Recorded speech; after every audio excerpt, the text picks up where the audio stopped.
మొన్న కాన్పూర్లో ఏమైందంటే అండి, హెయిర్ ట్రాన్స్ప్లాంటేషన్ ఫెయిల్ అయ్యి 2 చనిపోయారంటే. నాకు షాక్. హెయిర్ ట్రాన్స్ప్లాంటేషన్ ఫెయిల్ అయితే మనుషులు చనిపోతారా అని కూడా మొన్నే తెలిసిందండి. అలానే బొటాక్స్ అంటే ఫేస్ లిఫ్టింగ్ కి కానీ, లిప్స్ కి కానీ, వీటన్నిటికి ఇంజెక్షన్స్. సో రైట్ నర్వ్ లో ఇంజెక్షన్ లేకపోతే మీ కళ్ళు కూడా పోతాయి. సో అలాంటి పోయిన కూడా సిచ్యువేషన్స్ కూడా ఉన్నాయి. సో ఇంత రిస్క్ తో కూడుకున్న థింగ్స్ ని మన హీరోయిన్ సక్సెస్ఫుల్ గా ఏ పర్మిషన్స్ లేకుండా, ఏ డాక్టర్స్ లేకుండా 5 ఏళ్ళు నడిపారండి. ఇంజెక్షన్ ఫెయిల్ అవుతేనే ఏమవుతుంది అని చెప్తున్నాను నేను. హెయిర్ ట్రాన్స్ప్లాంటేషన్ లో ఫెయిల్ అవ్వచ్చు, ఎన్నో ఫెయిల్ అవ్వచ్చు కదండి. ఇది ఏం చేయాలి, ఒకరు మిమ్మల్ని నమ్మొచ్చినప్పుడు ప్రాపర్ వాళ్ళతో ట్రీట్ చేయండి. కావాలంటే ఎక్స్ట్రా డబ్బులు తీసుకుంటారు, అదంతా మీ బిజినెస్. కానీ ప్రాపర్ వాళ్ళతో ట్రీట్ చేయకుండా ఎవరితో ట్రీట్ చేపిస్తే వైద్యో నారాయణ హరి అన్నారు. అంటే డాక్టర్ని దేవుడిలా చూస్తారండి. అలాంటిది మిమ్మల్ని నమ్మొచ్చిన వాళ్ళని ఇలా చేస్తే ఏమైంది? మన మూవీలో ఒక అప్కమింగ్ హీరోయిన్ ఉంటుంది, తన పేరు మునాఫా.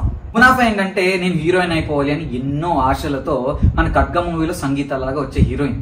నేను బాగుంటాను కానీ ఇంకా అందంగా అవ్వాలి, ఇంకా ఎన్హాన్స్ అవ్వాలి, నేను గొప్పగా కనిపించాలి, తెల్లగా కనిపించాలి అది అని ఆశతో, సరేలే ఎలాగో ఎన్నో క్లినిక్స్ ఉన్నాయి కదా, ఇది నమ్మేలా ఉంది అని ఒక నమ్మి వెళ్ళిన మునాఫాకి వాళ్ళకి ఇచ్చిన ట్రీట్మెంట్ ఫెయిల్ అవుతుంది.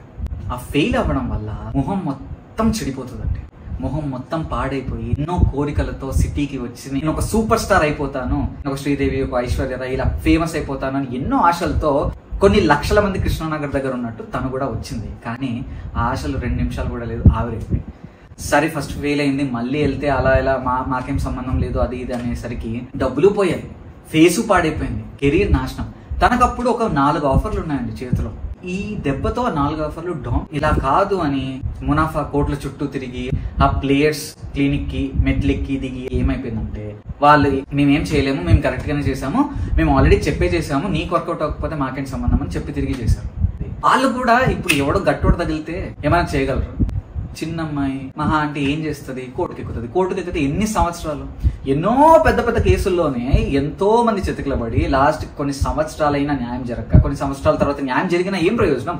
ఉన్న జీవితం అంతా అయిపోయిన తర్వాత ఇప్పుడు మునాఫాకి ఒక 50 years తర్వాత తనకి జస్టిస్ వచ్చినా ఏం ప్రయోజనం? ఉన్న కెరీర్ అంతా పోయింది కదా.